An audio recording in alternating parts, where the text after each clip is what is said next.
Po. Yeah, Sally, magandang hapon ulit. Ayan. Okay na ngayon, mukhang maganda na. Ay, ang ganda na ho. Sir, twice ho kayo nag-conduct ng hearing, yung Committee of the Whole, this week tungkol nga dito sa game plan ng ating pamahalaan sa COVID-19 vaccine. Matapos niyo po bang marinig yung mga paliwanag, yung mga detalye ng kanilang plano para sa pagbili, distribution, storage? Na-address po ba yung mga concern ninyo o mas lalo hong nadagdagan ng tanong dahil may ilang beses ho na parang nag-iiba-iba ho yung sagot ni na Secretary Galvez? In spite doon sa mga conflicting statements, may mga information din naman nakuha maski paano. Kaya lang, yung mga mas importante mga information, magulo talaga yung mga statement. Unang-una, nung Lunes pa lamang, di ba?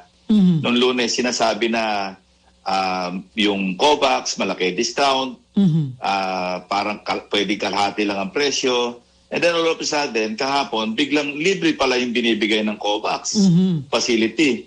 Malinaw yun, 44 million doses na sabi ng WHO, libre. Bakit sinabi nila nung una na hindi libre kundi may discount lamang? Doon lamang makikita natin bakit hindi sila consistent sa mga sinasabi nila. Imposible naman kahapon lang nila nalaman yon na hindi pala papabayaran yon through kung kinuha ito, binili ito through COVAX facility kasi donation ito.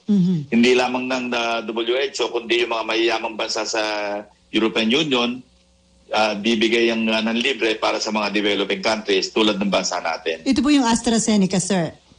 Hindi lamang lahat ng possible, lahat kasi may mga vaccines kasi na parang part sila ng COVAX facility kasi programa yung COVAX eh. Okay. So AstraZeneca, Moderna, Pfizer, yan yung mga saklaw ng COVAX facility. Eh nung tinatanong ng Lunes, malinaw na talaga sagot, discounted lang. At maski yung interview kay General Galvez, the day before yesterday, ganun pa rin ang sinasabi niya. Hindi ba sabi niya, mali pa nga yung kanyang pahayag na 300% ang discount pagka idinaan sa COVAX. Eh pag kinuwento mo nga yung 300%, magre-rebate ka pa ng 200%. Ibig sabihin, nakakuha ka ng libre kasi pag 300%, pag bumili ka halimbawa ng 1,000, eh ang diskwento mo 3,000. So meron pa ka pang rebate na 2,000 pesos. O malabo talaga yung mga pahayag. So kung hindi po sila yun yung nakakagulo. So kung sa ganung aspeto, hindi sila naging honest, nadagdagan po yung pagdududa? Ano to? Baka gusto pa nilang pagkakitaan, sir? Nadagdagan yung pagkagulo, confuse, yung pagka-confuse ng mga nakikinig, kasama na kami kasi paiba-iba talaga yung mga statements nila. Tapos kahapon, malinaw, tinanong kasi nagbubulungan kami ni Senate President. Opo. Tinanong niya yung Go Negosyo. Kasi ang Go Negosyo, magdodonate ng 50%, di ba? Pero sila lahat ang bibili. Idadan lang nila sa national government. Tinanong siyang diretso, si Joey Concepcion, magkano ang bili nyo sa AstraZeneca? Eh agad-agad, ang bilis ng sagot niya, $5 ang isang dose. Tapos sa kabila naman pag tinanong mo yung sina Secretary Galvez, magkano presyo ng Sinovac, ang sagot kaagad, confidentiality disclosure agreement ang ni-invoke. So bakit gano'n? At saka sa pagkaalam natin, kami yung nag-appropriate ng pondo para pang gamitin ng national government. Bakit hindi pwedeng pagkaloob sa amin yung mga information? Kasi ang alam kong confidentiality disclosure agreement o yung non-disclosure agreement, applicable ito pag ginawa mo publiko. Pero kami, naghihingi na nga ng executive session si Majority Leader Mig Zubiri. Ayaw nila at talagang anong dahilan talaga? Bakit ayaw magsabi ng totoong presyo? Tapos lumabas din kahapon dahil ako yung nagtanong na sa dami ng mga donation o yung hindi gagastusan ng national government, 44 million doses, yun yung sa COVAX na libre. Pagkatapos yung private sector, 2.5 million plus another 14.5, 17 million, yun naman ay libre rin. Do-donate yung kalahati nun. So yung 8.5 million doses, libre yun. Parang ibibigay na sa gobyerno. So plus another 14 million na ito naman yung bibili ng mga local government units. Kasi so far, 39 LGUs na ang nag-signify at ang total na vaccines na bibili nila para sa sarili nila, abot na ng mga 14 million doses. Pagka sinuma total mo yon, as of yesterday, 44 plus 8.5, kasi kalahati ng 17, at saka plus 14, ibabawas mo yon do sa, at saka i-divide mo ng 2 kasi doses yun para sa isang tao. Ang sinabi nila, ang universe, yung talagang target na lang ma-inoculate, 70 million kasi aalisin yung below 16 years old. Ano? So 70 million, pag inalis mo yung kalahati ng 44 plus 14 plus 8.5, ang matitipid kagad ng gobyerno, parang nasa mga 33 million kagad na mababawas. So kung mababawas yung 33 million, mga 36 million lamang ang gagastosan ng gobyerno out of the 70 million. So ang tinatanong natin, malaking menos. Bakit ang pinondo natin sa 2021 GAA, sobra kasi 70 billion. Plus another 10 billion sa bayanihan, plus another 2.5 sa regular budget. So mga 82.5 billion. Sobra-sobra. So bakit nga nila nililihim yung presyo at hindi sinasabi, hindi nagiging transparent kung ilan lang talaga ang obligasyon ng national government na bilhin para sa mga tinatarget na babakunahan. Kasi pag binawas mo yung mga libre, nasa mga 36 million Filipinos na lamang ang matatarget. So sir, ano nga yung dating sa inyo ng gano'n na hindi sila nagiging transparent lalo na sa presyo, considering na ang laki na nga ho ng matitipid nila at bukod sa, hindi ho sila nagiging honest, ano ho ang dating sa inyo nun? Hindi lang sa hindi nagiging honest, ginugulo nila yung istorya. Para po? Kasi naghahanap kami ng information, paiba-iba yung sagot nila, parang very tentative at saka parang deliberate yung pag-confuse sa mga tinatanong. Kasi simple lang naman yung tanong Halimbawa, tinanong ko rin si Secretary Galvez na yung tukol sa Sinovac. Sabi ko, part ba ng COVAX ang Sinovac? Ang sagot niya layo Sabi niya nag-a-apply pa. Pwede niya naman sabihin hindi miyembro hindi part So sir, hindi naman pwede nila itago yun dahil ang Congress, meron kayong oversight power na dapat kwentas klaras po ito. Ano po, kung magkano talaga yung nagastos nila, magkano yung nagamit doon sa inila ang pondo, the mere fact na laki na natipid nila dahil nga sa mga donation ng private sector at mga donation pa ng mga pharmaceutical company ng COVAX. So, hindi po ito nila pwedeng itago? Or pwedeng hindi pwedeng, sabihin na natin, hindi pwedeng itago forever. Kung may tatago nila ngayon yan, pag natapos ng lahat yan at nakabili na, nakapag-bakuna na, malalaman din naman natin Kasi, di ba, sabi nga, power of the purse. So, pagdating na naman ng budget deliberation, uungkatin namin yan Pero kayo po ba may mga ginawang mga parang initial computation kung magkano yung matitipid ho ng gobyerno at magkano na lang yung kanilang magagastos doon sa inallocate ninyo na mahigit 80 billion para ho dito sa COVID-19 vaccine?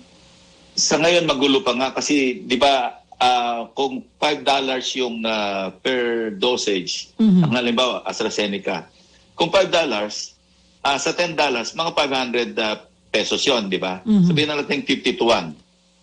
Pero doon sa nangyari noong October-November, nung nag-uusap-usap na kasi bibili na nga yung pribadong sektor. Opo. At meron sila siyempre, may mga terms of reference, may mga MOA na pipirmahan. Natala nga yung pagkapirma niya noon kasi nga, pinapapalitan yung terms sa agreement na pinagagawang 1,200 per dosage. Parang standard. Kasi nga, naglo-loan daw sila sa ADB, sa World Bank, at ang nailagay na nilang presyo doon, nabibili nilang vaccines, nasa mga 1,200. So hindi naman siyempre papayag yung supplier. Teka, ang usapan namin na $5 per dosage. Pagkatapos ngayon, 1,200 yung papalitan yung ano. So ito yung nanggaling sa yung sa ilang miyembro ng Go Negosyo. Doon namin nakuha yung information ito. Na kung saan, kaya medyo nagkaroon ng snag. Tatanda mo nung Lunes, tinanong ko to pero hindi rin nasagot na maayos. Magkano talaga presyo? Ang sagot niya kagad, bound kami ng confidentiality disclosure agreement. So hindi malinaw yun ako ang sagot. Hindi nga na-confirm kung totoo bang nagkaroon ng problema dahil do sa presyohan. So hindi kami makakuha ng sapat na, kasi between 500 and 1,200, medyo malaki ang diferensya noon.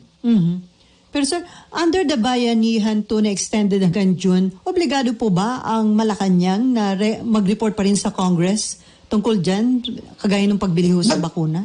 Nagre-report na sa publiko ang Pangulo, pero yung particular na, kasi naglagay ng 10 billion doon kaya nga umabot ng 82.5 ang total para sa vaccines. Oo.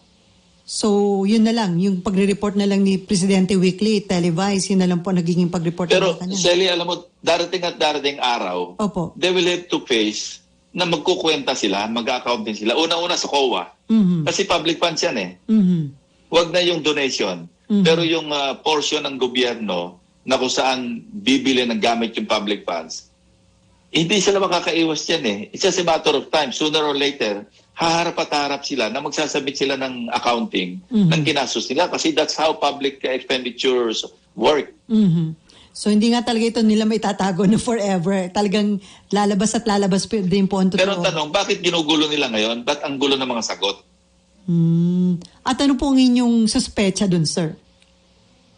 Well, pagka magulo ang sagot, paano natin maliliwanagan? Tinatanong natin kung magkano, ayaw sagutin. Pero sir, Tapos tinatanong natin kailan talaga roll out, ayaw din sagutin. Puro indicative dates. So yun, medyo naintindihan natin yun kasi kung hindi pa perfected yung contract. Pero sa kanila rin ang galing, yung date na February 20, may delivery na. pero Yung pa isa, magdi-deliver yung Sinovac ng 25 million doses. Sinasabi February 20, 50,000, susundan ng 950,000, susunod na buwan. Pagkatapos 1 million, 2 million. Eh yung pala wala pang application para sa EUA. Kaya nga sir, So paano na sigurado na ma-approve yun? Ngayon pa nga, lalo pa nga't may mga lumalabas na mga information galing sa other sources, galing sa ibang bansa, na medyo mababa yung kanilang efficacy rate. Yun nga sir, di ba parang yung una, nabibigyan nila ng false hope yung publiko. Dahil nung una sinabi nila, basta February mag-roll out na. Pero nung sa pagtatanong nyo, yung palang nung nagtanong kayo ng date, February 20, tentative pa lang yung delivery. So hindi pa mag-roll out ng February kung hindi nyo na-clarify nung kay Secretary Galvez. So parang yung ibang mga pero nung una, parang definite yung kanyang February 20. Opo. Tinanong ko pa nga kung roll out na yon. Sabi niya delivery date. At sinundan pa ito ni Secretary Roque, di ba? Na February to June, huwag kayo maging choosy kasi Sinovac lang ang darating.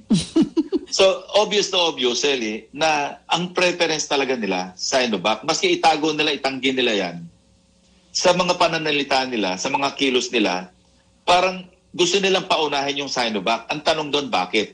Ang Sinovac is a private corporation. No? At tinanong nga rin, ewan ko sino nagtanong kay Secretary Duque, si Senator Drilon. Tinanong siya, sino bang kausap nyo dyan? May kausap pa kayong ahente dyan kasi private corporation. Nagpangalan siya, sabi niya Helen Yang, na nakabase sa Hong Kong.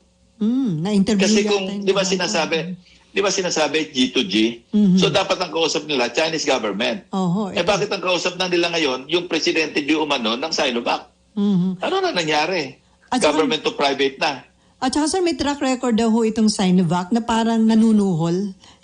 Para sila yung makuha nila yung kontrata, nanunuhol daw po. Hindi, para makakuha ng certificate of product registration, nanunuhol. So, wag na natin sabihin kung ano yung sinusulan na. Basta meron silang track record na nanunuhol. Bakit doon pa tayo nagpupumilit makipag-usap? Naghihintay din ba tayong operan tayo ng suhol? Doon pa lang po naging inconsistent na sila Secretary Galvez and sabi nila government to government lahat ng transaction, di po ba? So ngayon meron silang transaction na hindi sa government ng China kundi directed dito kay Helen Yang ba ng Helen Yang. Malinaw yung sagot niya kay Senator Drilon eh. Sino kausap niyo diyan? Sabi niya Helen Yang who is based in Hong Kong. Sila rin nagsabi na government to government ang lahat ng transaction. Bakit government lang yung Pilipinas? Ang kausap kayo private individual. So, ang daming inconsistencies. Although napakarami. Pero kahapon din, sir, sinabi din ni Galvez na hindi pa done deal yung sa Sinovac at pwede pa nilang iatras kung hindi daw ito aprobahan ng vaccine medical expert, yung sa Sinovac. Kasi naipit na nga tinatanong siya ni Senator Binay So, na palusot kung na lang. perfected na. Na hindi pa. Pero tentative pa rin. Hindi niya sinabi na ganito na lang Celia. No? Sa dami na nagko-question, hindi lamang sa mga senador, pati publiko. Di ba dapat ang common reaction o yung normal na reaction? O sige, Mr. Senators, i-set aside na muna namin ito. Unahin na namin itong mga may EUA na, may EUA at saka yung meron ng proven na mataas yung efficacy rate. Ano? At saka ito yung nagagamit na sa bansa, yung mga countries na merong efficient yung regulatory agencies nila. Di ba meron ganon na kategorya? 6 na bansa yun. Na kung doon pumasa na yung EUA, parang validation na lang ng FDA natin dito, pwede nang gamitin. Mas mabilis. Hindi ba dapat ang normal na marinig natin sa dami ng tanong tungkol sa Sinovac? Sige po, isang tabi na muna namin ito, re-resolve namin lahat ng issue para madali na yung mga bakuna na dumating. Unahin na lang muna namin yung mga walang problema at saka yung mas mura. Hindi eh. Sige pa rin ang defend nila eh. Sinovac pa rin sila ng Sinovac eh. Bakit? Yun ang dapat hong malaman, sir, kung bakit ganun ka-special yung... Lalabas yun sa aming committee report. Itatanong namin yun. At hindi pa tapos yun kasi pagka may committee report, pwede na magsagawa uli ng base do sa hindi satisfactory na mga sagot o mga pagpapaliwanag sa committee report. Pwede nga kami mag-extend pa ng hearing. Tumawag pa uli ng isang committee hearing. Depende sa amin yun eh. Kasi magse-session kami sa Lunes at kung meron mag-question at hindi kami satisfied doon sa mga pagpapaliwanag, pwede merong mag-manifest na kung pwedeng tumawag pa uli ng pagdinig para yung mga loose ends mai-tie up namin, di ba? Pero kuya sir, sa paningin ninyo, may necessity pa para sa panibagong pagdinig? Hindi, hihimayin nga muna namin yung mga transcript para makita namin ano yung talagang iniwasan nilang sagutin, ano yung ayaw nilang sagutin o hindi nila nasagot. At kung marami pa kami katanungan, pwedeng i-manifest yan sa floor na mag-extend pa ng isa pang hearing. Kasi maski in-adjourn niya ni Senate President Soto, kung meron kami pagkakasundo, yung mayorya, na kulang yung information natin, tumawag pa tayo ng pagdinig para ito na lang mga loose ends ang ating asikasuhin. Huwag na yung mga na-take up na. Para bang ito na lang yung parameters. So sir, considering... Una, yun nga. Bakit hindi na naging G2G? Bakit Helen Yang na yung kausap natin o ng gobyerno? Yung mga ganon. So sir, considering yung mga nakuha nyo na ng mga information doon sa dalawang hearing, ano ang expectation nyo sa magiging takbo ng COVID-19 vaccine program sa ating bansa? Kung ang pagbabasihan ay yung mga narinig ninyo kina Secretary Galvez. Well, hopefully, alam nila may nagbabantay. Kaya mag-ingat sila. Kasi alam nila nakabantay yung publiko dahil yung Senado nagtatanong. So alam nilang naka-alert yung di ba may mga may mga red flag na na-take up na sa pagdinig. Pagka inisis pa rin nila na in spite doon sa mga hindi maliwanag at lalong gumulo, palagay ko naman lalo na tayo mag-iisip noon, di ba? O kaya mag-iisip tayo ngayon na baka sobrang commitment na yan sa Sinovac pag pinipilit nyo pa rin yan na siyang mauna. Hindi lamang pagbili Sally, ang tanda natin, gustong unahin. Priority. Hello? Hello, sir. Go ahead, sir. Hello? Hello, sir. Hi, sir. Hello? Hi, sir. Narinig po namin kayo, sir. Hello, Senator Ping. Hello, sir. Hi, sir. Babalikan natin, Senator Ping Lacson. Napakaganda. Senator, ayan. Ano nangyari sa telepono? Parang puro kaluskos. Sir, okay na po. Narinig namin kayo kanina pero mukhang hindi nyo kami naririnig. Sir, may patanong dito si Cecil. Kung hindi may paliwanag ang plano sa vaccination program, paano pa tayo asa sa maayos na implementation? Cecil from Philippine Star. Yun nga rin ang tanong natin. Kung hindi may paliwanag yung mga tinatanong namin sa hearing, ano maasahan natin? Paano magiging maayos? Kung hindi nga nakialam ang private sector, dahil nainit na rin sila, baka wala tayong maasahan. Kasi itong mga mauna, yung AstraZeneca, yung Pfizer, initiative na nga ng private sector, tapos yung mga local government yun, sila na nga kumilos samantala may pondo naman yung national government. Lagi sinasabi ni na Secretary Dominguez, walang problema sa pera. At saka kung babalikan natin, Sally, di ba, yung sa Pfizer, yung sa Sinopharm, parang laging nagugulo. Yung Pfizer, di ba, nag-timeline tayo ng mga events. Yung pipirma lang ng confidentiality disclosure agreement, 118 days, 4 months. Kung gano'n ang kilos, paano nga tayo mapapaayos sa pag-angkat ng bakuna?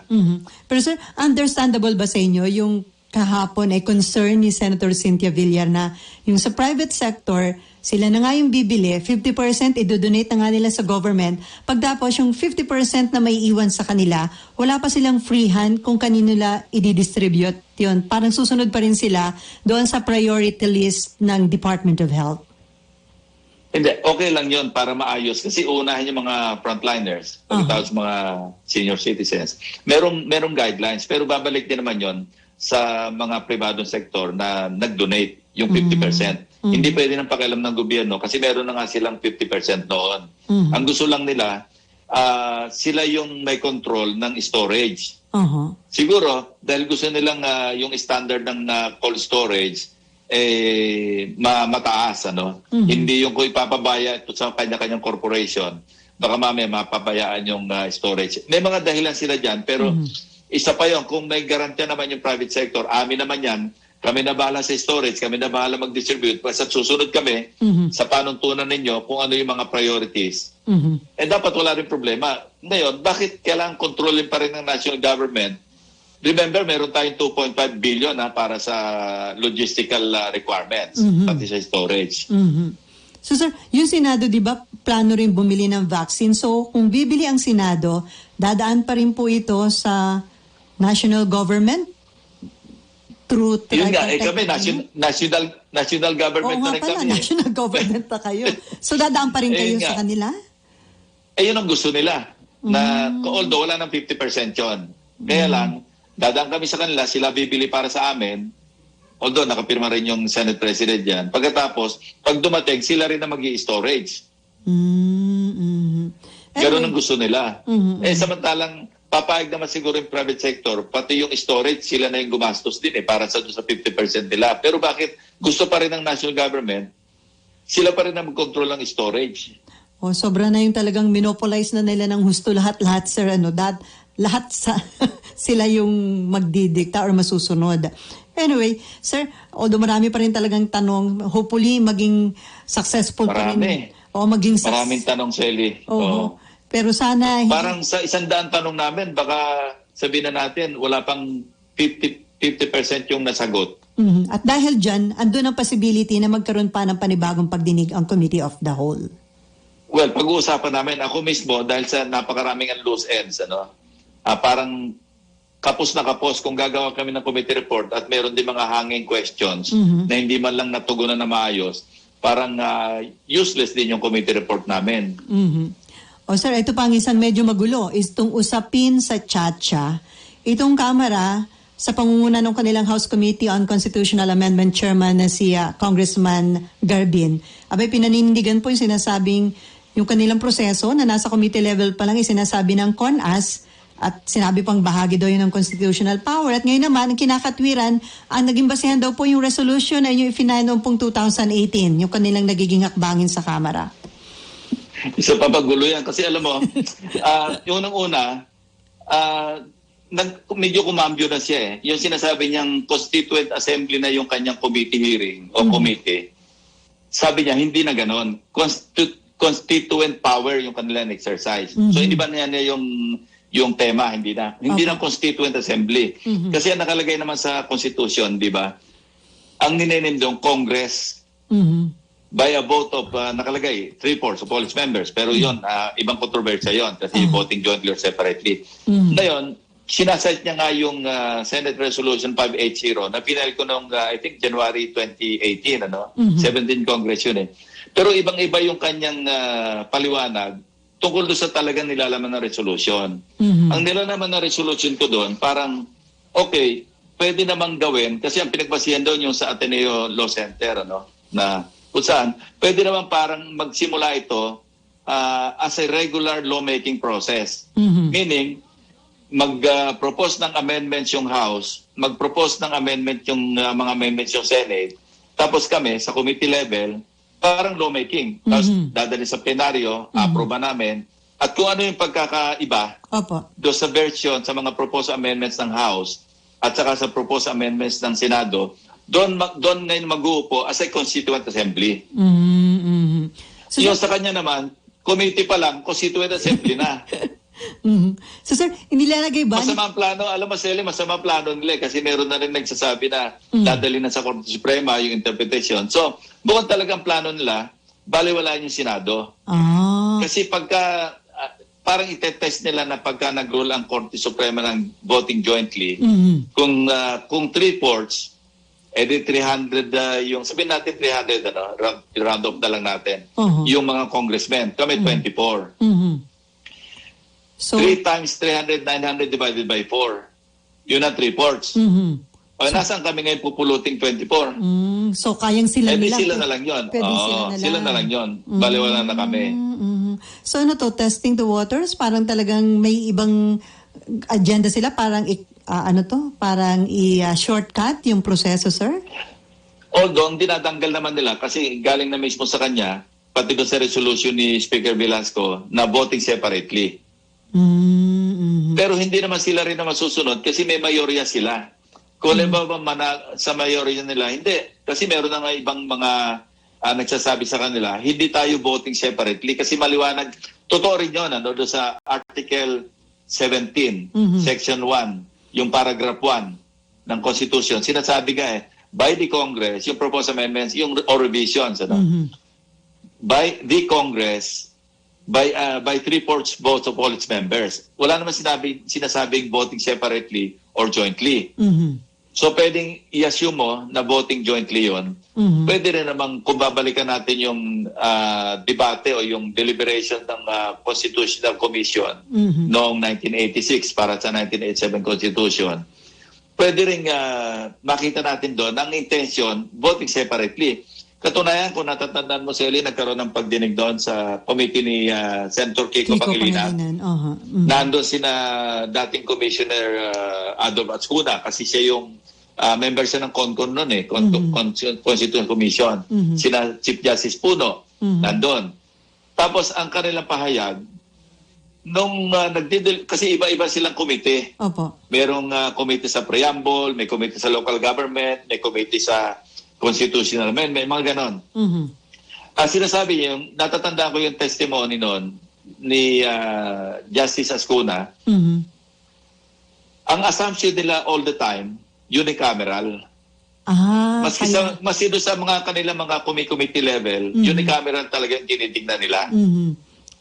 So, noong nagbotohan sa plenaryo, yung portion doon sa kung bicameral o unicameral, biglang nanalo yung bicameral.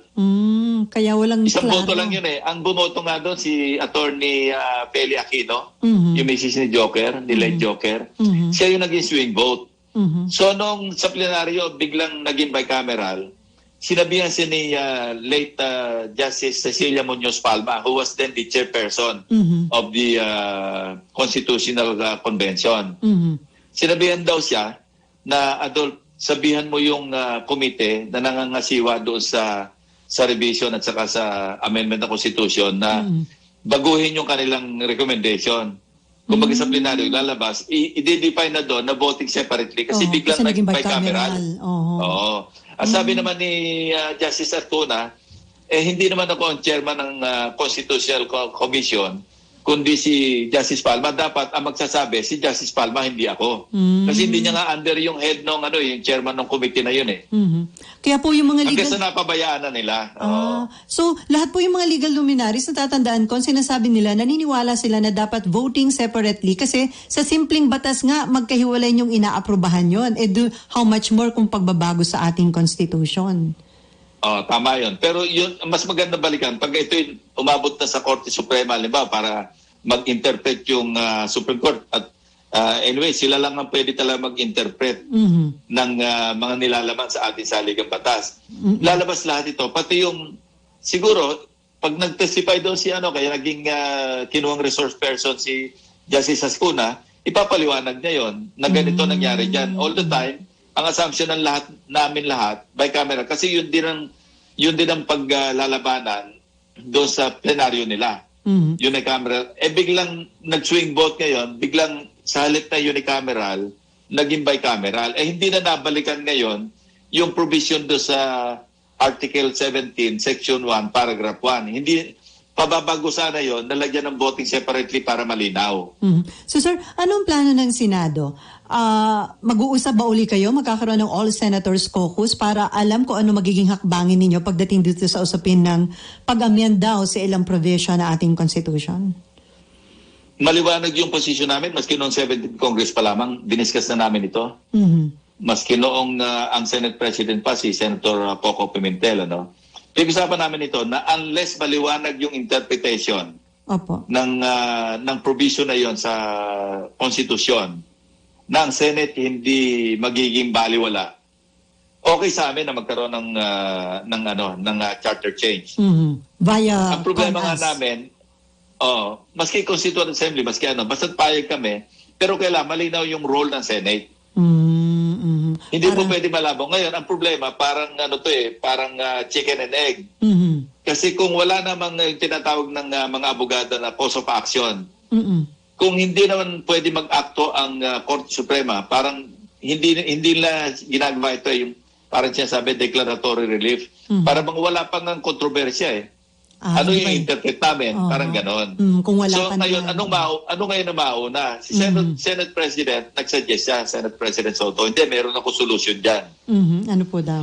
Mag-adapt tayo ng joint resolution, yung sa Senate, i-adapt namin na pwede kaming pumasok sa Constituent Assembly. Sabi niya, hindi ko ito muna i-transmit sa House hanggang hindi malinaw ang interpretation Ng kung Korte voting Suprema. separately or jointly. Sabi niya, kapag voting jointly, hindi ko itatransmit. Ang sabi naman ni Senator Coco, parang pangit yata yan para siguro standard dating natin. Ano po suggestion? Tapos ako naman, sabi ko, baka hindi pa sapat yon as a cause of action na kumilos ang Korte Suprema kasi wala pang controversy. Kasi kailangan makakreate muna ng controversy bago may mag-question sa Supreme Court. Kasi kung walang cause of action, walang controversy, ano yung pinapa-actionan mo sa Supreme Court? Sabi ni Senator Coco sa akin, Ano po? tama rin yon, sabi niya. Masyadong stretch yung interpretation ng kung aakto yung Korte Suprema sa tinatawag na cause of action. Masyadong na-stretch na yung interpretation ng yung tinatawag na cause of action. So bakit kami papasok doon? So kailangan muna na maliwanagan yon. Ngayon, paano? Paano nga po, sir? Ano munang... Yun ang hindi natin alam. Iwanan natin yun doon sa mga magagaling na abogado. Ay, sir, Pero hindi yung interpretation ni Garbin. Congressman Garbin. Na hindi, kami Constituent Assembly na kami committee pa lamang. Unang-una, paano ka magko-constituent assembly? Naka-break pa nga yung Congress Correct. Hindi pa nga nagbabalik ang session. Pero ang tanong, sir, may oras pa ba? Kasi maging si DTI Secretary Mon Lopez nagsabi na duda siya na may sapat pang panahon para sa Chacha. So parang Remember, Sally, hindi lang kung constituent assembly, hindi lang ito katakot-takot na debate sa plenaryo. Tama. Iraratify pa ito sa publiko, may plebiscite pa yan. At saka ang debate namin dyan kung sa mga proposed amendments, per amendment yan. Ang dami nga Baka nga wala ng oras. Correct. Kasi nga, bakit naman gawin natin? Dapat ang the best time para pag-usapan o kaya i-push yung Chacha, pag-upo ng bagong presidente. nang susunod. Para may 6 na taon. Hindi pagdudahan na merong masamang iniisip. Bakit nga po ba? Laging, parang style nito ng mga patapos na yung administration, laging may attempt po na amend ng Constitution kung kailang patapos na yung kanilang leadership. Yun nga yung pattern Bakit nga Sir, ihabol ko lang dahil meron na lang tayo 5 minuto. Naalala ko po, meron na ho ba kayo, kasi magbabalik na yung session next week, pipresent nyo na ba sa plenary yung committee report po tungkol doon sa red tagging? May re-report na yan. Kinumusta ko nga doon sa committee, doon sa mga abogado ko doon.